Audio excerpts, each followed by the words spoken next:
Shri Lakshmi Narasimha opticals ప్రారంభం.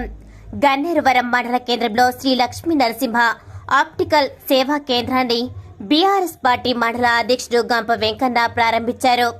ఈ సందర్భంగా ఆయన మాట్లాడుతూ పేద ప్రజలకు, వయోవృద్ధులకు, దూర ప్రాంతాలకు, కరీంనగర్ జిల్లా కేంద్రాలకు పోకుండా అందుబాటులో మన మండల కేంద్రంలో ప్రారంభించడం జరిగింది.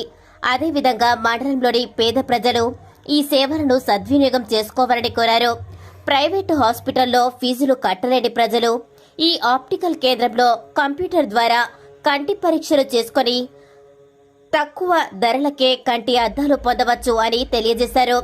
ఈ కార్యక్రమంలో కారోబార్ మాధవరావు, బీఆర్ఎస్ పార్టీ గ్రామశాఖ అధ్యక్షులు మీసాల ప్రభాకర్, గొల్లపల్లి రవి, కవంపల్లి రాజయ్య, రామంచ ఈదయ్య, వెదిరె పరశురాం, చిలుమల లక్ష్మణ్, గ్రామ ప్రజలు తదితరులు పాల్గొన్నారు.